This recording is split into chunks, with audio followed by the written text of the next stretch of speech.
the way she explained it and the way she drew it, that the heads were somewhat larger than human heads. The hands were long, no thumbs. It was just the long, very delicate fingers at the end of them. On the underside at the tip of each finger was the little suction cups. Very fine line, very fine lips. There was no teeth. The ears, there was only 2 small orifices on each side of the head. And she said, I've never been so horrified in my life. I've never seen anything so gruesome in my life. I've never smelt anything that smelt worse in my life.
When we take into account that the universe is nearly 14 billion years old and Earth has only been around for a third of that time, it seems logical to assume that many older species could be more advanced and have technological capabilities well beyond our imagination.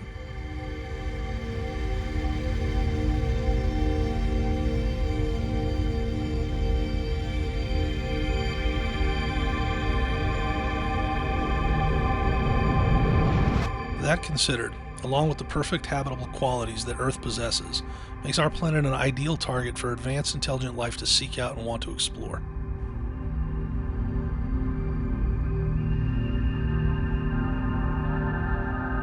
But if there is a more advanced and intelligent life looking to explore other planets, what would be their motivation?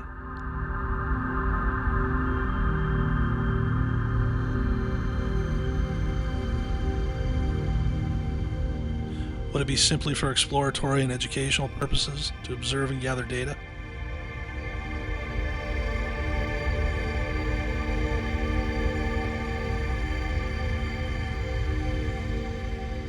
Could it be to assist and guide the human race in order to help us grow, achieve greatness, and avoid cataclysmic events and self-destruction?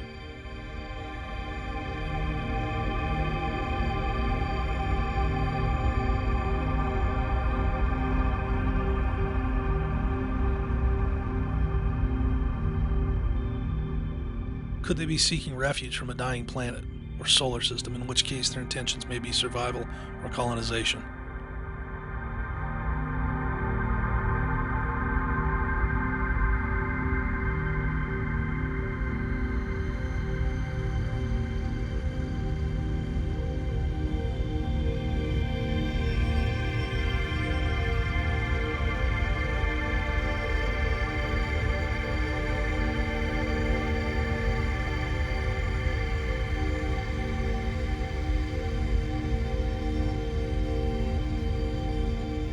The motives for advanced life visiting our planet may be all these things or none of them, and we also must consider that different entities may have different motivations and agendas.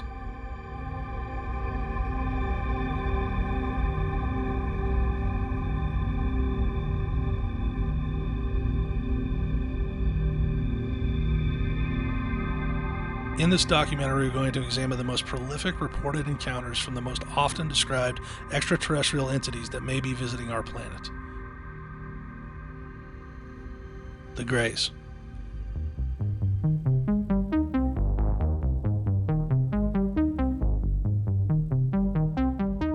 As we go over these encounters, we will discuss the possibility of their intentions and potential threat or advantages they may provide humanity.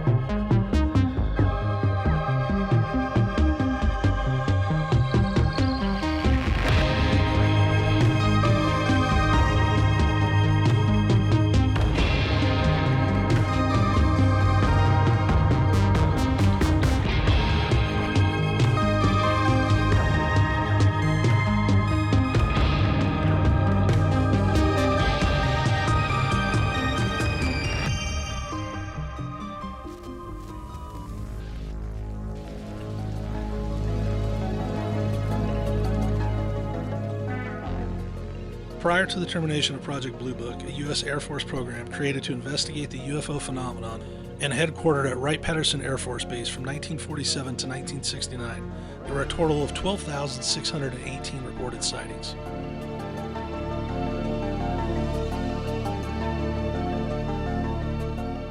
Of these reported sightings, many were investigated and cleared, but 701 remain unidentified to this day. After its termination, the public message and official stance from the government was laid out with these three specific points.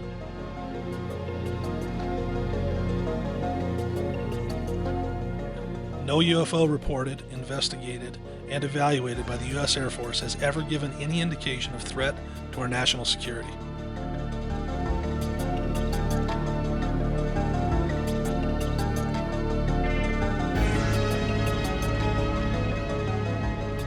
Two, there has been no evidence submitted to or discovered by the U.S. Air Force that sightings categorized as unidentified represent technological developments or principles beyond the range of present-day scientific knowledge.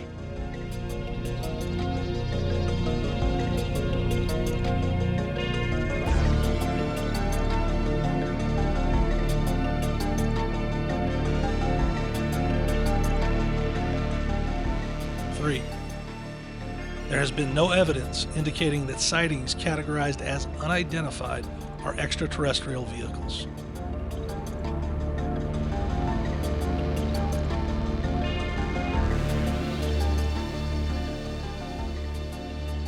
While all ufologists will concede that it is impossible for all reported alien sightings and encounters to be authentic and truthful, they cannot help but believe that the government clearly knows more than they divulge.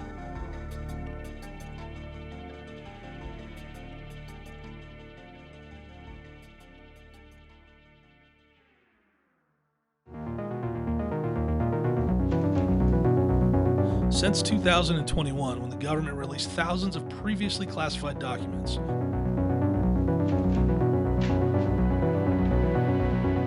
we are starting to see that some claims have moved from conspiracy theories to undeniable facts, confirming what has been said repeatedly by insiders.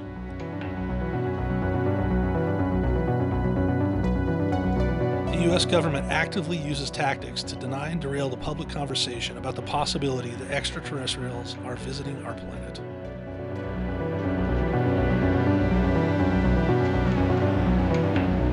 Of all the reported direct sightings and encounters with alien beings, the most commonly described and categorized since the 1960s are of what have become known as the gray aliens.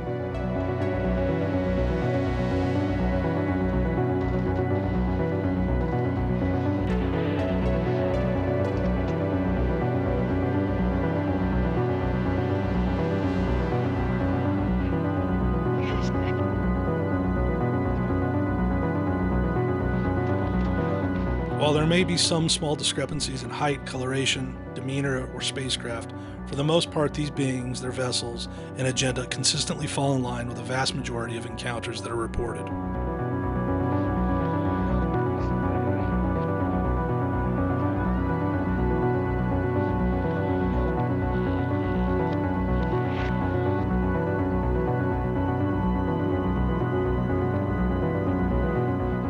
These extraterrestrials, known as the gray aliens, and also have been referred to as Zeta Reticulans or Roswell Greys, are almost always described by witnesses as typically gray-skinned humanoid beings.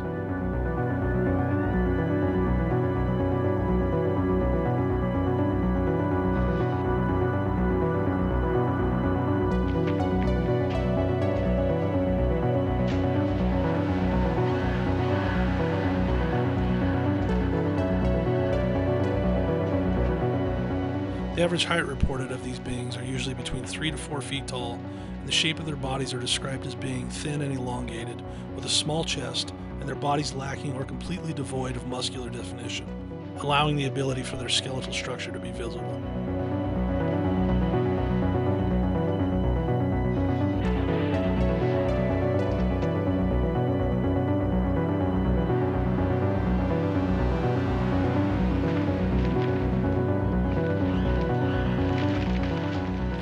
Legs are commonly depicted as being short and proportioned differently than we are used to with the human form.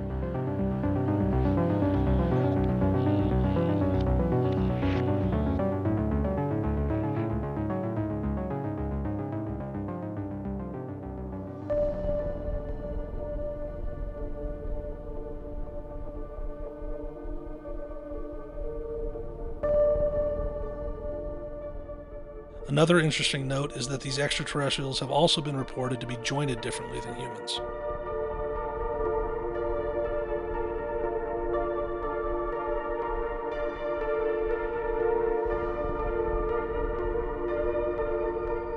The appearance of these beings are similar to humans. The features of these beings are very reduced and in some cases completely lacking.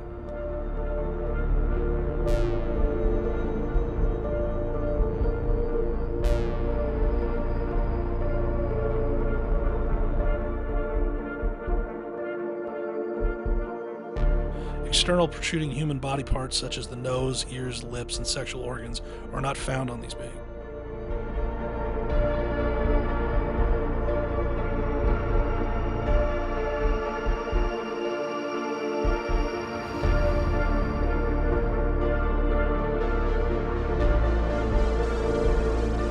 In visual depictions of the Greys, they are almost always shown with very large, opaque black eyes, which are frequently described as shorter than the average adult humans.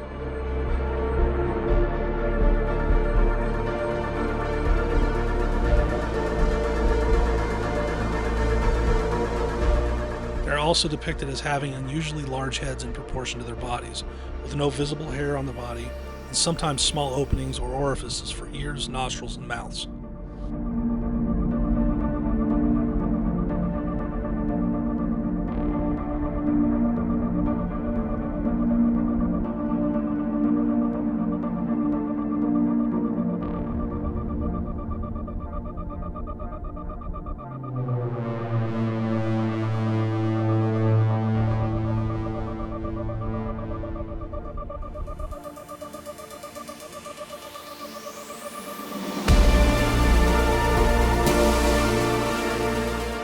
Because of the many similarities in appearance to humans, some ufologists have wondered if it is possible Greys are related to humans, and even considered that they could be time travelers from thousands of years in the future.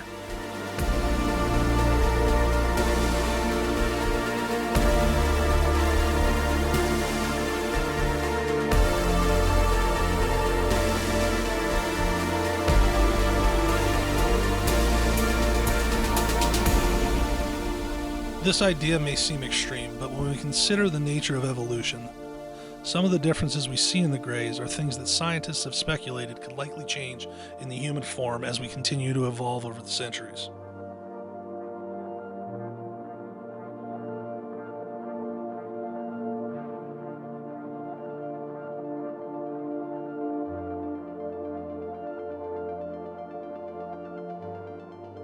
Another possibility that experts in the field of ufology have speculated on are that these beings may be wearing skin-tight suits that serve as protection against potentially harmful elements in the Earth's environment.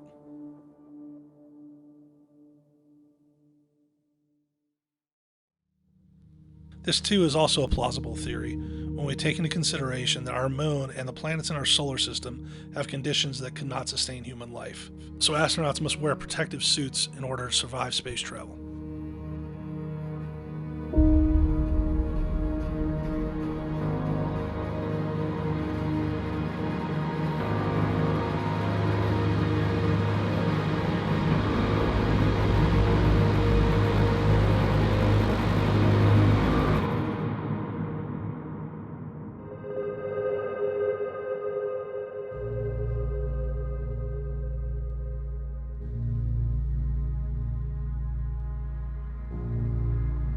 If these entities are wearing suits, then it's entirely possible that the beings we have come to know as the Greys may not be Grey at all, and could also possess features and anatomy different from what we believe.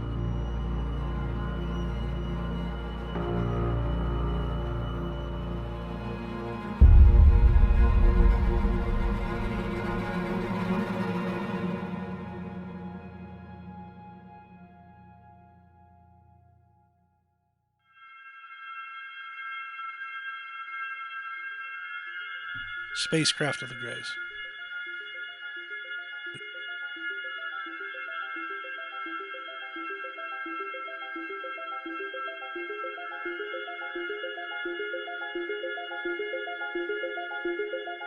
Of the reported sightings and encounters, gray aliens are most commonly linked to the flying saucer as their spacecraft.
While the phenomenon of direct encounters with gray aliens only began in the 1940s, these disc-shaped flying objects have been interpreted as being sporadically recorded since the Middle Ages.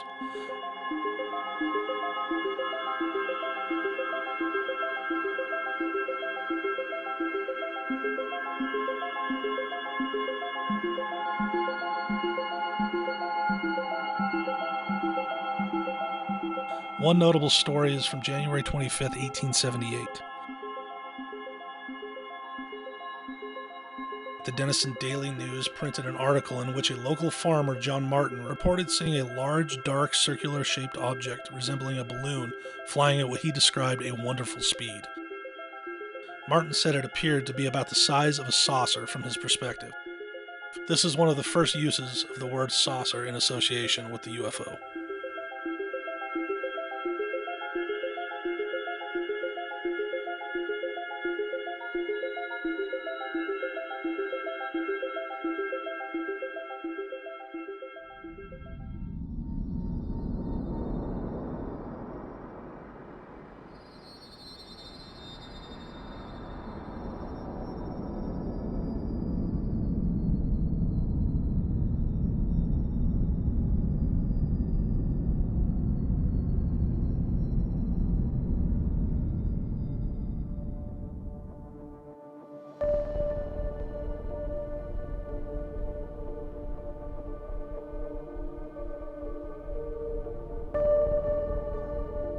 Another early and notable story referencing the flying saucer came on June 24, 1947.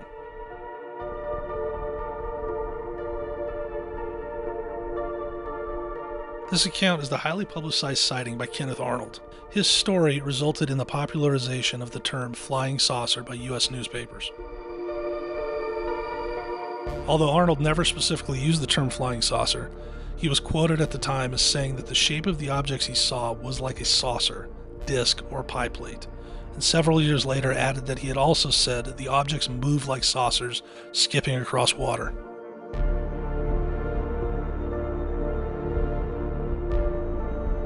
The flying saucer is most commonly depicted as being metallic in make and color, reflective in such a way that at times it seems to have the ability to disappear or hide in plain sight.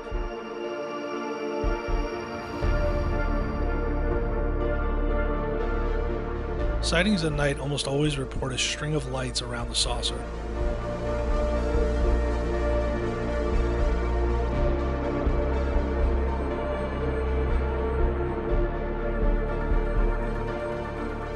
And in many cases of abductions and direct contact, there are often reported sightings of a light that seems to burst out of the belly of the spacecraft.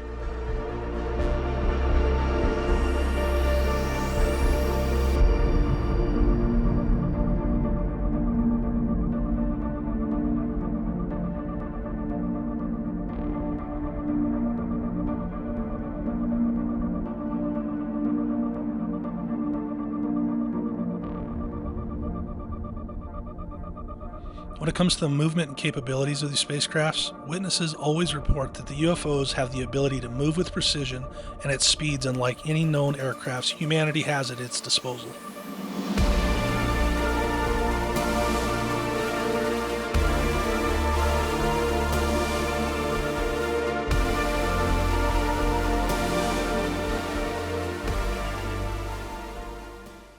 Notable gray encounters.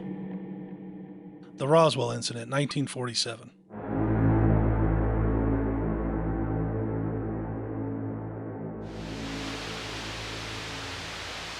Probably 1:30 in the afternoon, and I received a telephone call from the mortuary officer out at the Walker Army Airfield Base, inquiring about what would be the smallest possible casket that we could get that would be hermetically sealed.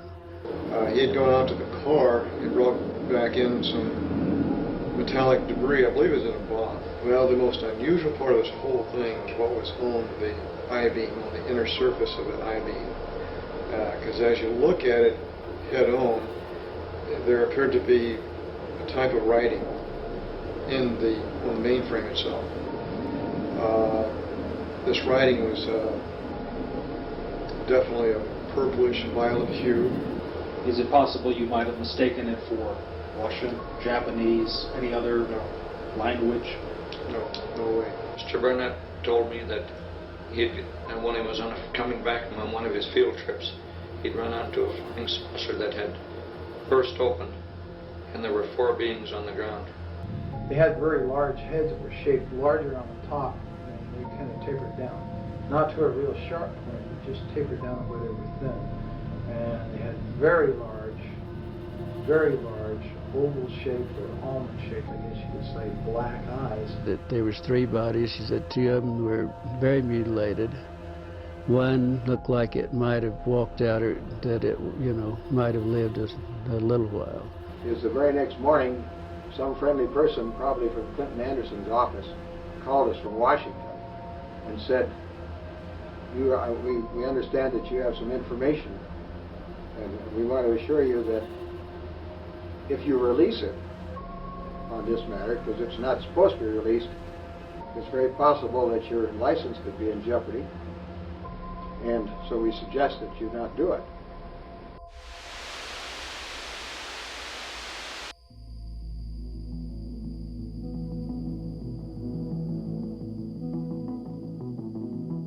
The Roswell Incident and the official handling from the military helped to ignite the imagination of UFO believers and conspiracy theories while becoming the most prolific alien encounter known in human history.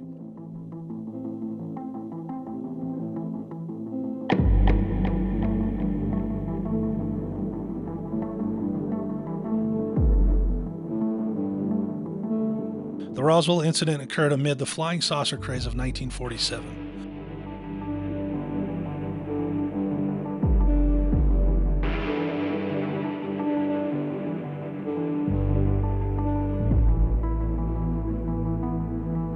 This all kicked off during the last week of June that year, when a pilot named Kenneth Arnold reported seeing a string of 9 shiny, unidentified flying objects flying past Mount Rainier at incredible speeds that he estimated was at a minimum 1,200 miles per hour.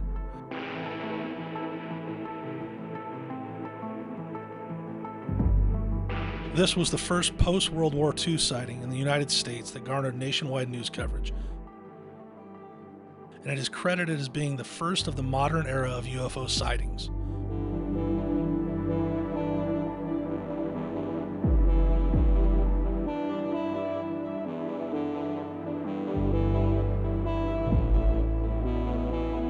Including numerous reported sightings over the next 2 or 3 weeks, Arnold's description of the objects also led to press quickly coin the term that is commonly used today, flying saucer.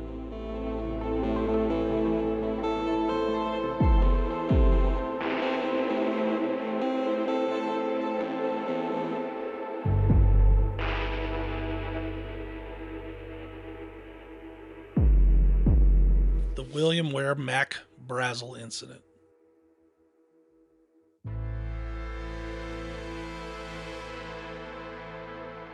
On Saturday night, July 5th, 1947, less than 2 weeks after Kenneth Arnold's sighting, rancher William Ware Brazel, who went by the name Mac, made a trip to town from the remote cattle ranch where he worked. The shack at the ranch where he stayed had no telephone, running water, nor electricity, so Brazel was isolated from the outside world and thus completely unaware of the flying saucer phenomenon that had occurred over the previous 10 days. While in town that Saturday night, Brazel began to hear the stories of the flying saucers and descriptions of what they looked like. From these stories, he connected that the strange debris he'd found weeks earlier on his ranch matched the description of the flying discs that were being reported in the news.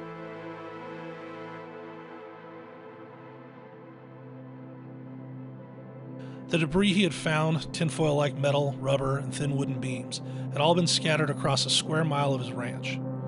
He had thought the debris was highly unusual, but never considered that it could be anything from another planet.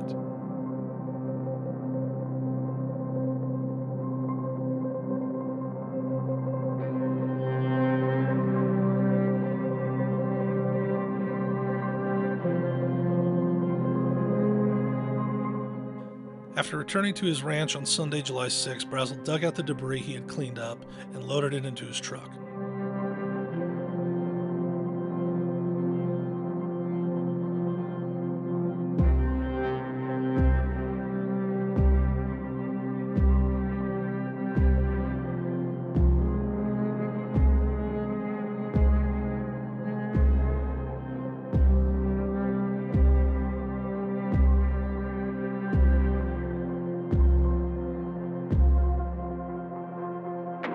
following day, he took it to the sheriff's office in Roswell, who contacted the Roswell Army Field to report the evidence they had in their possession.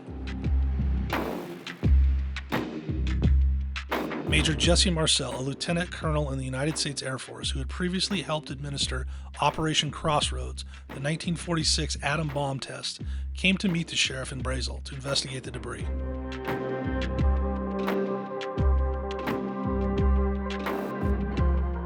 Brazel took Marcel back to his debris site on his ranch, where they gathered up more pieces of rubber and metal foil.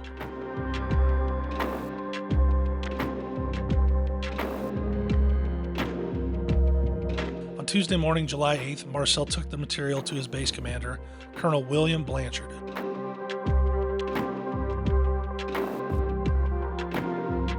He reported the finding to General Roger Ramey at Fort Worth Army Field. General Ramey ordered that the material be flown to Fort Worth Army Field immediately.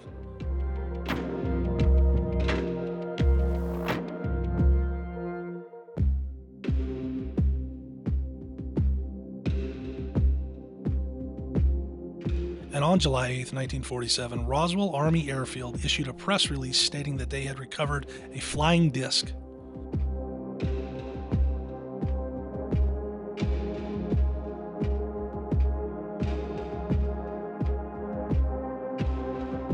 A local newspaper, the Roswell Daily Record, printed the story, but the Army quickly retracted their statement.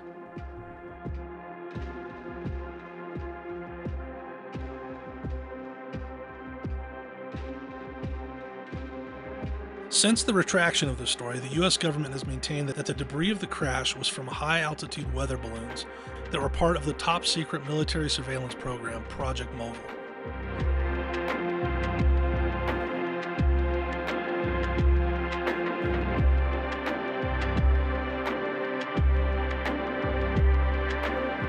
Project Mogul was said to be carried out from 1947 until early 1949 and was a classified portion of an unclassified project by atmospheric researchers at NYU.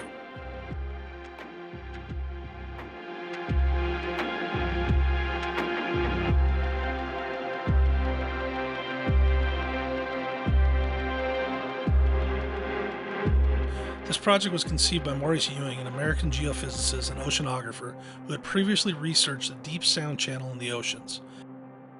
He theorized that a similar sound channel existed in the upper atmosphere. He believed that at a certain height, where the air pressure and temperature result in minimal speed of sound, that sound waves would propagate to stay in the channel due to refraction.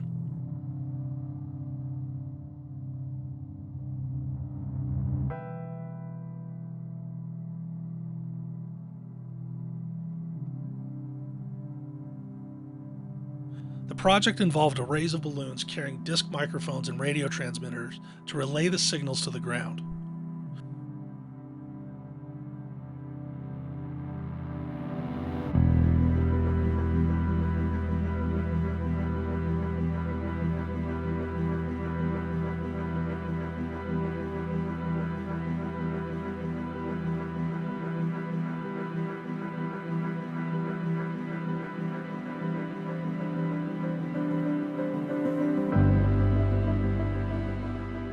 According to the military, Project Mogul, sometimes referred to as Operation Mogul, was a top-secret project that involved microphones attached to high-altitude balloons, and that the purpose of this was to gain the ability of long-distance detection of sound waves generated by Soviet atomic bomb tests.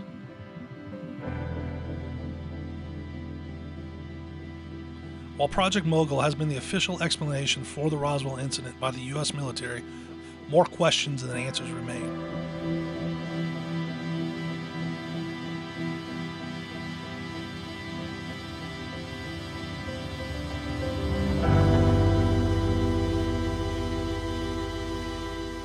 The unanswered connection and dismissal of Kenneth Arnold's sighting and the account of 9 shiny, unidentified flying objects near Mount Rainier that was reported prior to is often pointed to as more proof of a cover-up.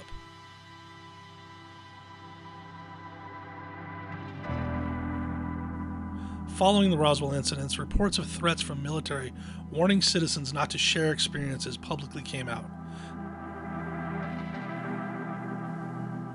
These threats adversely affected the ability for those working to investigate what truly happened.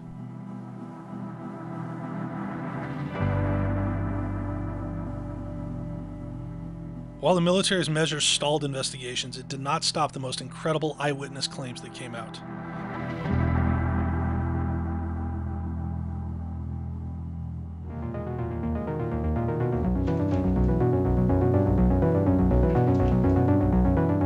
These eyewitness claims reported bodies of extraterrestrials that fit the description of what we now know to be gray aliens being found at the site.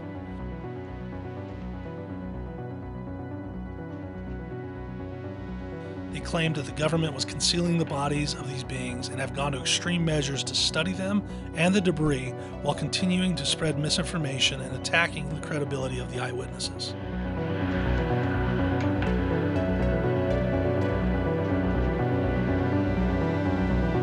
Although this incident happened nearly 70 years ago, it seems that we are a little closer to knowing the truth about what really happened in Roswell, New Mexico in 1947.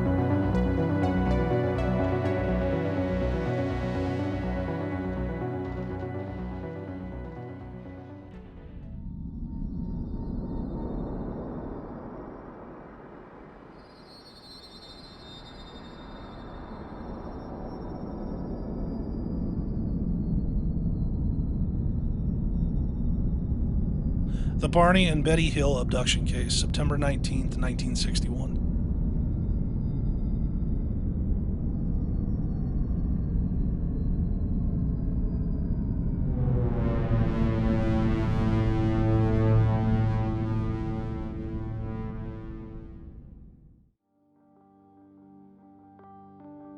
The case of the Barney and Betty Hill abduction was the first widely accepted and publicized case of an alien abduction.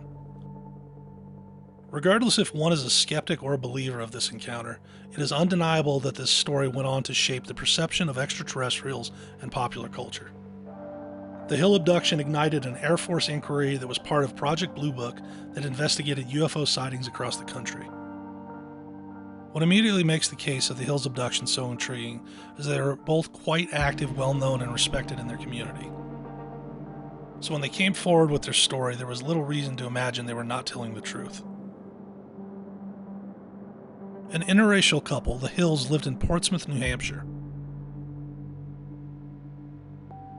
Barney was a pragmatic man with an IQ of 140 and worked for the United States Postal Service. He also sat on a local board of the United States Commission of Civil Rights. Betty had a career as a social worker. She handled state child welfare cases, and along with Barney, was active in the local Unitarian congregation.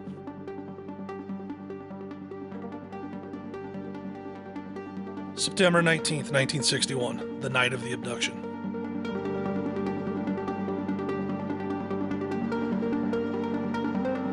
After 16 months of marriage, Betty and Barney Hill decided to take a delayed honeymoon trip through Montreal and Niagara Falls.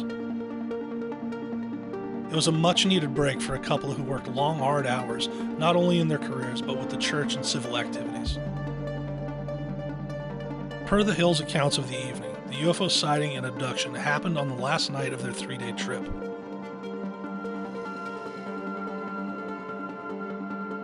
The couple stopped at a Vermont diner and had coffee before getting back on the road around 10 p.m.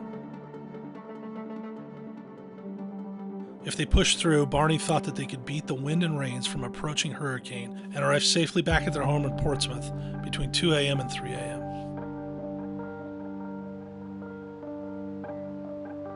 Once the couple was back on the road driving home around 10:30 p.m., they noticed a strange light in the sky that caused them some concern.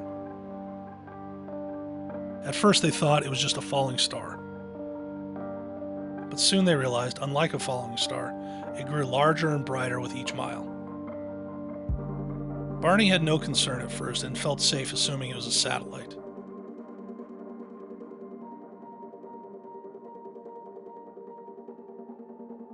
But as the couple continued driving, they began to notice that the light seemed to be possibly mimicking the car's movements while they drove down the winding mountain road. At this point, the light begins to behave in ways that made no sense to the couple. Zigging and zagging, ducking past the moon and behind trees and mountain ranges, only to reappear moments later. It felt to them at times that the light was almost taunting them by moving nearer and then retreating.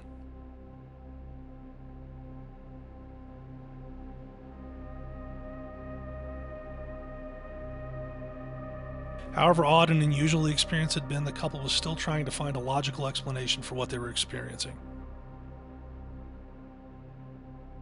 They had considered it was likely an illusion created by them driving, and that the car's movement was only making it seem that the light was following or approaching.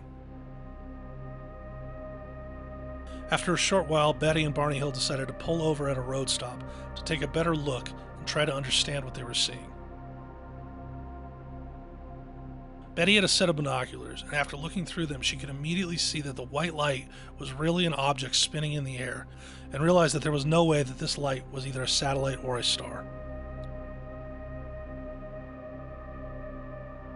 Barney also knew that this was something unusual, and while he tried to convince himself and his wife that maybe it was a commercial plane or military jet, deep down he was concerned about what this could be and why it was seeming to taunt them.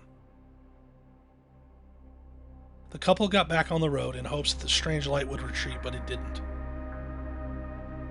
At this point, the Hills were about an hour away from the diner when they saw the object hovered just above the treetops, approximately 100 feet above them.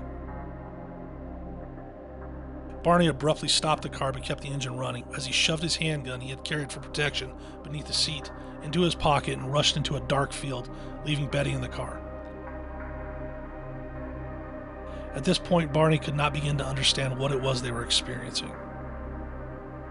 As he looked up at the object, he realized that it was massive, the size of a plane, but it was no plane.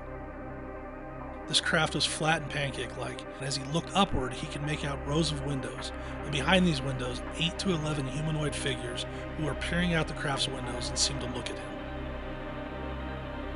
In unison, all but one figure moved to what appeared to be a panel on the rear wall of a hallway that encircled the front portion of the craft. The one remaining figure continued to look at Barney and communicated a message telling him, "Stay where you are and keep looking." Barney tore the binoculars away from his face and ran back to his car. In near hysterical state, he told Betty they're going to capture us. He saw the object again shift its location directly above the vehicle. He drove as fast as he could, telling Betty to look for the object. She rolled down the window and looked up. Almost immediately, the Hills heard a rhythmic series of beeping and buzzing sounds, which they said seemed to bounce off the trunk of their vehicle. The car vibrated and a tingling sensation passed through the Hills' bodies. The Hills said that then they experienced the onset of an altered state of consciousness that left their minds dulled. A second series of beeping and buzzing sounds returned the couple to full consciousness. They found that they had traveled nearly 35 miles, but they had only vague, spotty memories of this section of road. They recalled making a sudden, sharp, unplanned turn, encountering a roadblock, and observed a fiery orb in the road. When they finally got home to Portsmouth at dawn, the couple felt strange and awful. Even though they were home, they were far from relieved. They both described feeling dirty. Barney's shoes were strangely scuffed, and Betty's dress was ripped. They began to realize that there were 2 hours of the drive that neither one of them could remember, and they both felt aware of a puzzling presence. In the weeks and months after, Betty began researching as much as she could about UFO sightings and abductions. She discovered the civilian UFO group, National Investigations Committee on Aerial Phenomena, NICAP. She shared her story and also reported the sighting to the Air Force. The couple was worried about the possibility of radiation exposure and the lasting effects it could have. As the years passed, the couple struggled. Betty suffered from disturbing dreams, while Barney developed an ulcer and anxiety. Eventually, the couple sought mental health help and met with Benjamin Simon, a psychiatrist and neurologist who specialized in hypnosis, a mainstream technique at the time. Over months of weekly sessions, Simon helped the couple piece together what they now believe happened to them that night. It seems that the vessel had eventually landed on the Hills' car, putting them to sleep. Afterward, gray beings walked them up a long ramp into a large spacecraft nearly the size of their home. Once inside, the Hills were separated. They were each brought into an examination room separately that had curved walls and a large light hanging from the ceiling. Each was asked to climb up on a short metal table, so short in fact that Barney's legs hung over the side. During the examinations, the beings removed Betty and Barney's clothing, plucked strands of their hair, took clippings of their nails, and scraped their skin. Each sample was placed on a clear material, somewhat like a glass slide. Needles connected to long wires probed their heads, arms, legs, and spines. One large needle, around 4 to 6 inches, seemed to be a pregnancy test, which was inserted into Betty's belly. This test left her twisting in pain. Throughout, a being Barney and Betty called the Leader watched from the side. Through the hypnosis, Betty recalled some conversations and incidents that were quite peculiar. One of the incidents was when the beings discovered that Barney's teeth could be removed because he had dentures. Later, alone with the Leader, Betty asked where the craft had flown. Admitting she knew little of the universe, the being told her, "If you don't know where you are, there wouldn't be any point in me telling you where I am." 4 years after the abduction in 1965, the Hills' story was picked up by a Boston newspaper. After that, the quiet couple's story became known around the world. A best-selling book and a movie starring James Earl Jones were made of the upstanding civil servants who had become celebrity abductees. The Hills were not the first to spot a UFO or even the first to report an abduction, but their story did capture the nation's imagination and was so widely publicized that it helped shape how we talk about alien encounters and abductions to this day. While the Air Force's Project Blue Book would ultimately dismiss the story, determining unexplained craft could be explained by natural causes, hinting that the couple hadn't seen a spacecraft at all, but only the planet Jupiter.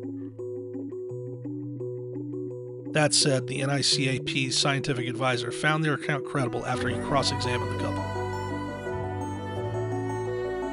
For his part, psychiatrist Simon never felt that the Hills had made up their story. He publicly stated on a radio show in the 1970s, "I believe implicitly in the honesty of these people." His conclusion was that Betty had dreamed of the abduction and Barney had absorbed her story, especially since many of the most vivid details matched descriptions of dreams Betty had jotted down after the event. Of course, the other explanation, the one that's hard for most to stomach, is that the abduction actually did occur. Betty and Barney never wavered in their story, and both went to their grave believing what they had uncovered through hypnosis actually happened to them.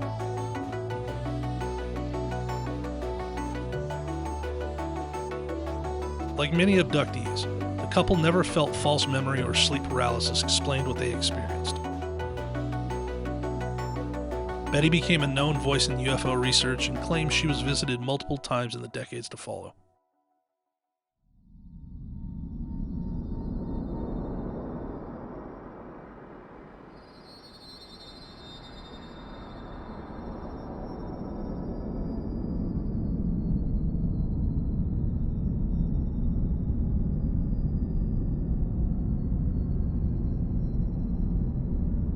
November 5th, 1975, the Travis Walton UFO Incident.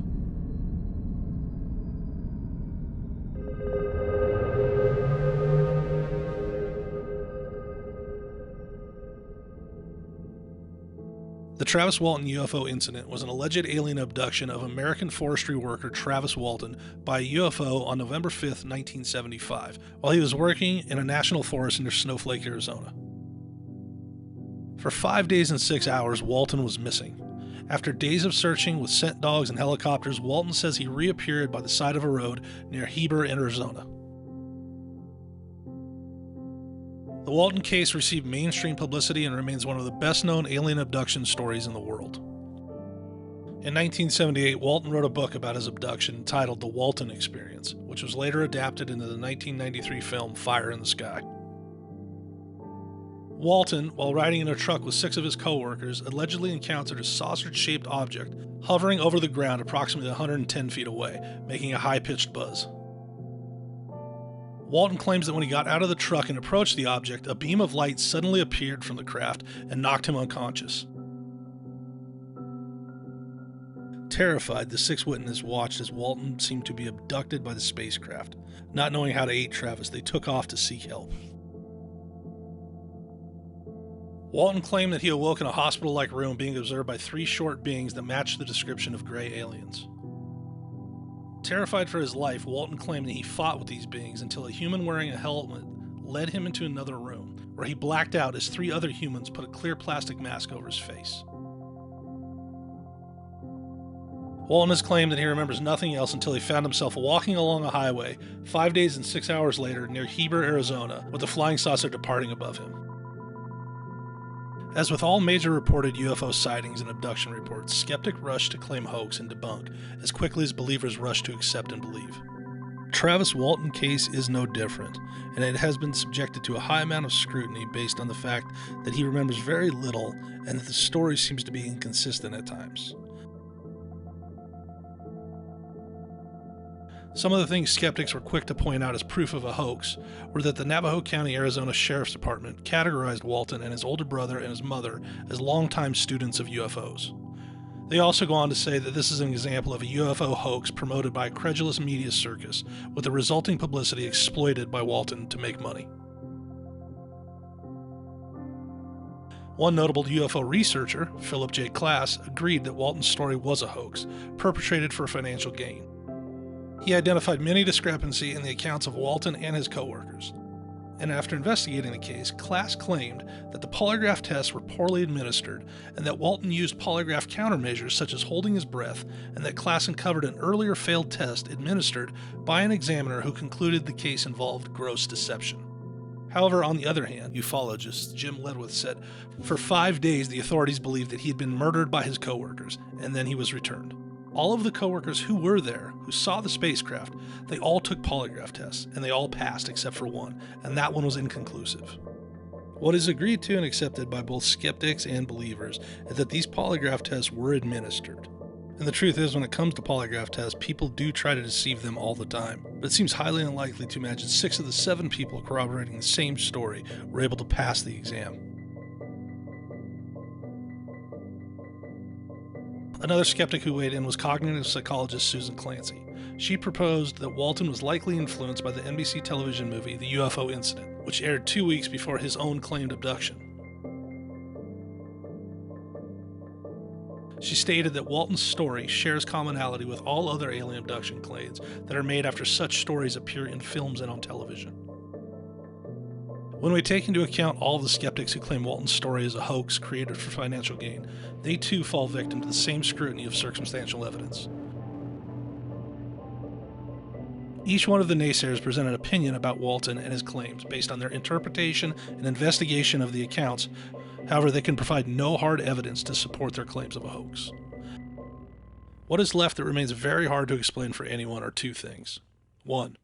If Walton made this all up nearly 50 years ago, where was he for the 5 days he was missing, while the sheriff department was convinced he had been murdered and searched for his body using scent dogs?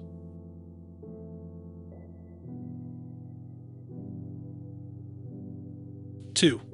Walton has always stuck by his story, as have his co-workers, who were with him in the night of the abduction.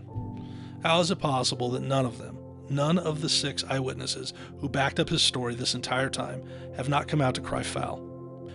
If Travis Walton's story was all a ruse built for financial gains, each one of the eyewitnesses would have risked much to go along with it, while Walton received the glory and riches, and they got little to nothing in return. Considering the popularity of this case, any one of them could cash in at any time by coming forward and telling the truth about what really happened if it were truly a hoax.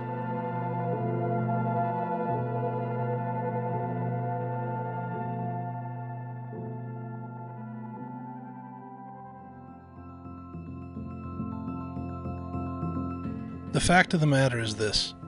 With most cases of alien abductions and UFO encounters, the best we are offered is stories from the abductees and circumstantial evidence in favor of the account.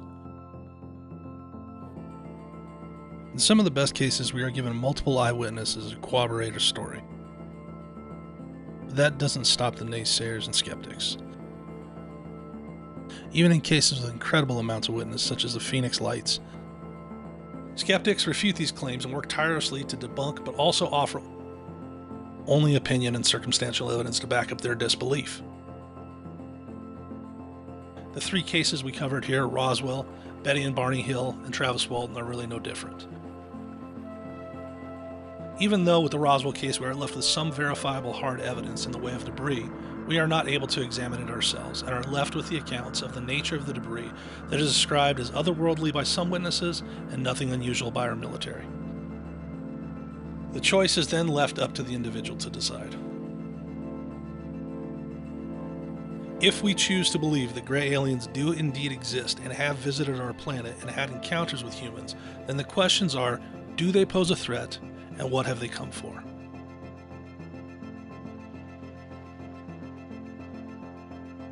First, do they pose a threat? While it is undeniable that any individual would likely find an alien encounter to be a terrifying experience, the fact of the matter is that our fear is first likely based on the unknown.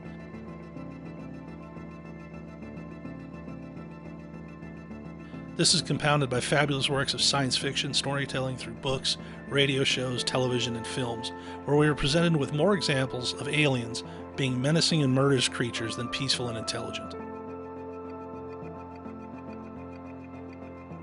Along with this, the secrecy, suspicious handling, and deception by world governments to debunk and bury every report of UFOs and alien encounters only lead to more unknowns that perpetuate more fear. If we are to believe in the stories of these three encounters, the simple truth is that the Greys have never posed a threat of violence to humanity.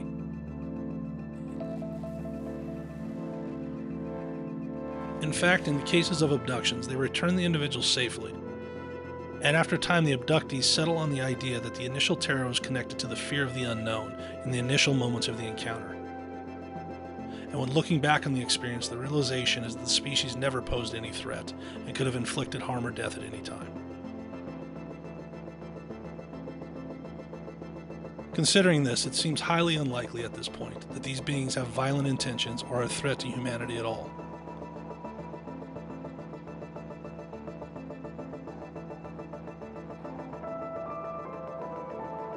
As for the second question, why have they come?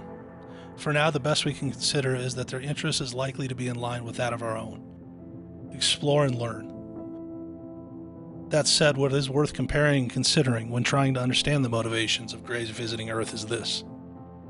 As our technological advancements continue and our abilities to travel to remote planets grow, will we simply remain observers who gather information? Or will we set our sights on planets with ideal conditions for life, gather information slowly in order to fully understand the life that inhabits these planets and the challenges it would take to colonize and take over? I believe that our history holds that answer.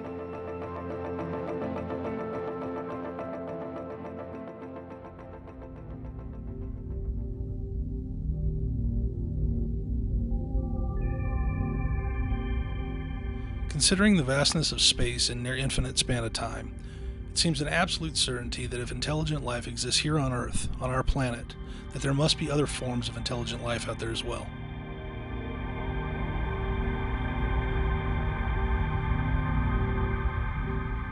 Within man's technological history, we have accomplished great feats and are on our way to so much more. Sending humans into space. I believe that this nation should commit itself to achieving the goal, before this decade is out, of landing a man on the moon and returning him safely to the Earth.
walking on the moon.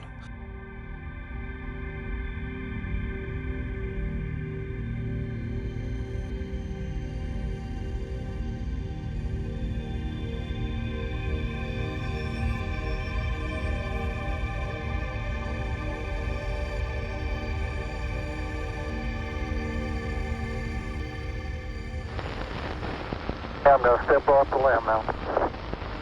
That's one small step for man, one giant leap for mankind.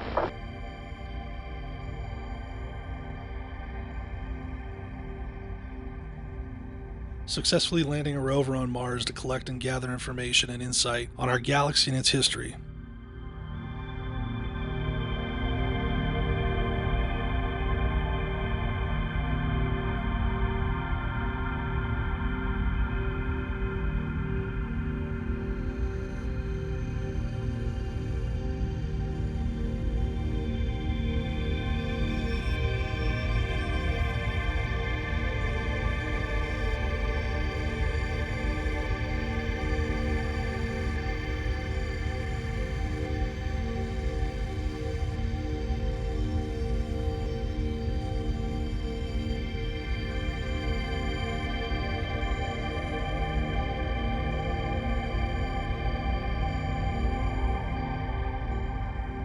These are all incredible achievements.